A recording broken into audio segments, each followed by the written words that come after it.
Tila hindi nga tumitigil si CIDG and PNP Director Brig General Nicolas Torre III sa pagpapaalala kay former President Rodrigo Duterte.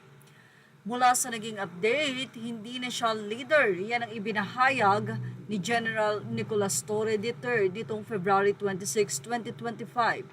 Pinaalalahanan ni Philippine National Police Criminal Investigation and Detection Group PNP-CIDG Director Brigadier General Nicolas Torre III si dating Pangulong Rodrigo Duterte na hindi na nga ito Pangulo ng bansa at hayaan daw nito si Pangulong Ferdinand R. Marcos Jr. na gawin ang mga trabaho nito.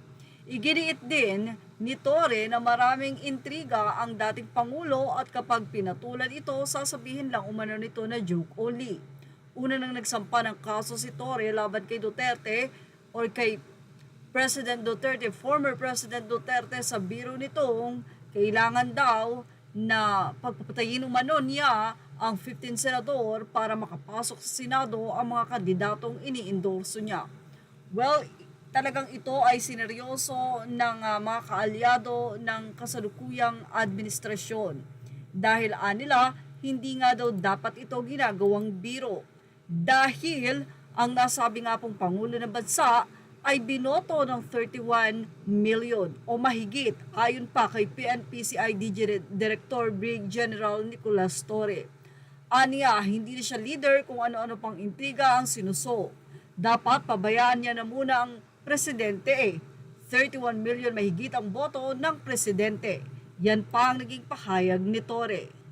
Sa naging pahayag din ni Torre, nanindigan siya na kusang loob. Aniya, ang pagsasampa ng kaso versus sa dating Pangulo ng Bansa.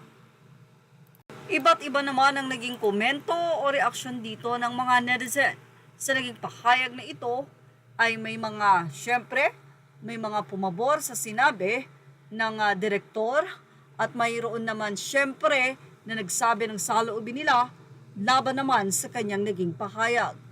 Narito ang kanilang naging opinyon. Narito naman ang mixed reaction ng mga netizen. Anila, oo nga naman, you're the man si IDG Chief Torre.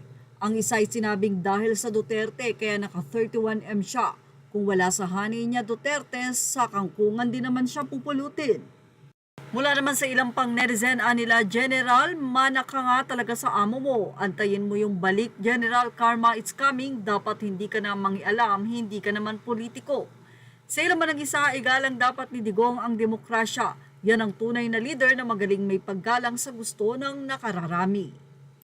Well, ano mas sa inyo about dito? Ilagay na ang inyong opinion sa ating comment section. Images are all credit to the rightful owners. Thank you for watching. Showbiz Now.